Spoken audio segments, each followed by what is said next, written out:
Let's talk about the crisis in the inner city and bring in now Floyd Brink, who is the Johannesburg City Manager. A very good evening to you, Mr. Brink. Good to have your time. Welcome to Newzroom Afrika. So the issue of these hijacked and buildings that are also occupied illegally by people who pay rent, sometimes to unknown individuals, has been a crisis in the city of Johannesburg for well over 10 years. Do we actually know how widespread it is? I know numbers have been put out, but do we know down to the last one how many of these buildings exist? Good evening to you, Tambikila, and your viewers. Indeed, I'm on record stating that these hijacked buildings are quite problematic to us in the city. It's something that is cross-cutting between the different spheres of government, and definitely the numbers are quite high. The current number that we are working on in terms of the investigations within the city in our GFIS unit is about 188 active investigations. Of those 188, there's about 145 or so of those that are in the inner city. It's quite broad, and I must indicate to you, all of these are not just government buildings or government-owned buildings, but also privately owned buildings. It is something that has been a problem for many years. You are correct when you say that. And how did they fall into the hands of either the people who are occupying illegally or those who are illegally or unlawfully collecting rent from the occupants? Yeah, so we do believe that there's a syndicate that is taking place in the city of Johannesburg and probably in other cities as well. So again, our investigations will lead us to exactly, because each one of those cases, they've got their own merit and they might be different in terms of the characteristics. But it's definitely a syndicate that is widespread, that can take place even from the side, possibly from the banks. It can be within the deeds office, but I mean even within the city of Johannesburg. So it's quite broad for us as well. So a lot of possibilities that you're putting out. What do you know for sure, though? Because you say 188 investigations. You've got 145 of those dwellings in the inner city. What do you know for sure? You suspect it's a syndicate? Do you know for sure?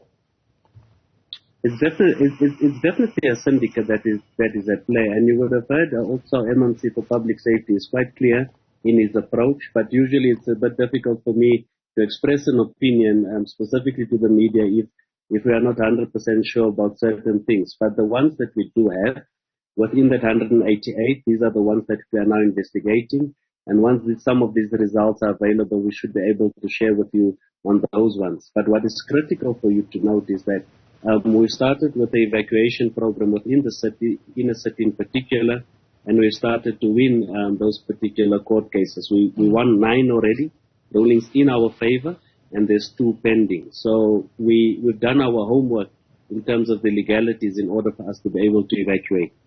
But from 188 investigations, what is the premise of those investigations? What are you looking into? Are you looking into whether the buildings are illegally occupied, in fact, or are you looking into who owns them, etc.? Or not who owns, because that's illegal, but who has taken control of them? Yeah, so that's exactly what we're looking at. Who's basically in those particular buildings? We're looking whether those buildings are problematic, whether they are safe from a fire safety act and so forth, whether these buildings are inhabitable or not. And if they are, we will then move in terms of ensuring that we condemn those buildings. Like I've said, each one of those are quite different in terms of characteristics as and when we do those investigations. But if it's 188 buildings, that suggests that there's a lot of work to be done. Am I right to say there may very well be many more buildings that require similar scrutiny? 100%. I think you're correct there. And I mean, this might only be the tip of the iceberg. So that's the 188 that we are focusing on. Our teams are continuing with the audits, as well as occupancy audits on some of these areas, and also looking at the same time through our EMS. As and when we look at that, we then also look at issues with regard to compliance with building regulations, any of our bylaws, including fire and safety. And that's the time when we start looking at that and taking decisions based on that. So the 180 might just be a tip of the iceberg, might be a moving target for us at this point, but that is our main focus area as we speak to you now. But is it not a losing battle, though, considering that, as you and I both discussed earlier on, this is a problem that's over a decade old, yet as things stand, administrations have come and gone in Johannesburg, and no one has actually managed to resolve this? I think, once again, it depends who's speaking and who's asking, but let's look at it this way. When you opened, you indicated that it's a problem that's about a decade old, and you are correct. But we are now saying to you, we need to take this thing by the horns at this point. And if you look at some of the cases that we've won in the past, we've not won these cases. So you would evict someone from a building, you would lose the case in court due to evidence and certain shortcomings within the court space. At the time after you've lost the case, the very same people that you would have evicted from the building might be back into the same building. So we had to take time last year or for the past few months to be able to set up a team specifically looking at this and being able to defend those in court. Yes, it will take us long. It's 188 cases. But again, of that 188 cases, there's about 35 of those that already we've handed over to our group legal department. There we are looking at issues of either expropriation of those particular buildings or even some form of a sale of execution. So we are moving with speed, but it might not be at the speed that it is expected. But what is critical for us here is the precision. We need to win these cases, and we should be able to address this problematic and these hijacked buildings within the city and in the inner city in particular. It's one thing to win the cases and perhaps secure an order that says it agrees with the city and gives you the go-ahead to evict whoever is living in there, but what is in place to make sure that even after you've won the case, the same building or buildings aren't again occupied illegally? Yeah, so it's also one of the challenges that we're having. So we are working closely with our public safety as well as our property company that we ensure that we secure those buildings. But also, once again, we're also working closely with SAPs in this regard, as well as private security in the area. So it's all about law enforcement as well as by-law enforcement. But what does that mean? Because the bylaws and law enforcement have existed before some of these buildings were occupied, yet and still people move in and stay there for several years, seemingly without intervention until, for example, there's a tragedy like a fire and people are killed. Then everyone swoops in and says, well, we have to deal with these buildings. And then you come back, the one next door. I mean, I remember when there was the fire in Marshalltown, just around there in other buildings, people were living illegally, even though there was a tragedy right around the corner. Definitely. There's a level of lawlessness within the city. All what we can do is to ensure law enforcement and by-law enforcement, really to enforce the law so that we then become decisive in our approach. Again, I think we must conclude by indicating this is, it's a mammoth task. It is huge. It is something that we can only do with the support of other spheres of government. So that is why we've got a multidisciplinary team that is looking specifically at that. And we will remain focused on these processes. And I think we need your support as well. But if bylaws and law enforcement were doing what they're supposed to do, you wouldn't be sitting with a caseload of 188 investigations into such buildings. So that clearly, you mentioned lawlessness, but there's also a failure from the side of the people who are supposed to be making sure that buildings are not hijacked, right?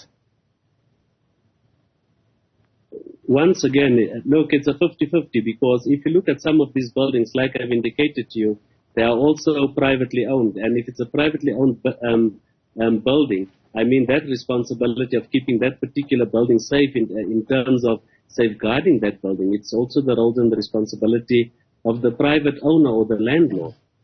I mean, the building that we are speaking about now, 44 Nugget, it's also a private building. And you would have heard today we've indicated that this building is ownerless. And that in itself must tell you, I mean, it's some of the things that we might not have detected as a city. But as and when we become aware of these others, and now that we've won some of these cases and we've got certain processes in place, we will continue with the evacuation of these particular buildings. But all of that suggests that there remains a possibility of the city rowing backwards on this way. Like I was saying earlier, you go to court, you win a court case, you manage to get the people out who are living there illegally, but because we don't even know who owns the building, or because there isn't enough law enforcement to go around and conduct the necessary checks, no sooner have you kicked the people out and they've returned, or a different group has moved in and set up home. Yeah, but that is where we now need to look at our medium to long-term strategy. And with regard to that, we're going to work with other spheres of government, specifically relating to funding as well as bringing in developers, so that we not only look at individual buildings, but we start to look at them block for block as well as precinct-based. And all of that will then form part of our inner city rejuvenation program, which is very high on our priority list in order for us to be able to inspire confidence and at the same time attract investors for economic growth. Law enforcement on the one side. On the other side, it's really for us to ensure that we're also looking forward in terms of redeveloping, repurposing these buildings. Some of these buildings can go for social housing or appropriate and affordable social housing. It can assist us in terms of student accommodation or office buildings. Right. So allow us now the opportunity to look at the medium to long-term strategy as that starts to unfold within the next few weeks. And how much is that strategy going to cost, lastly? No, there's no cost to the strategy, because what we're going to do in this regard, we will work with our own property company, and we will be approaching another sphere of government. In this case, we would want to approach and work closely with the PIC, because they are also funding projects and of this nature, bring in developers, and we then assist. That will then assist us in order for us to achieve our targets, specifically for our inner city rejuvenation program. So that could take, what, several months, several years? I can indicate to you we've started with our discussions with the PIC late last year. So we will now start to have our technical meetings with them, where we start to identify the different blocks and also identify certain options in terms of precinct planning. Because it's one thing to plan, but it's another thing to then also look at precinct planning in order for us to be able to spend the economy within the inner city.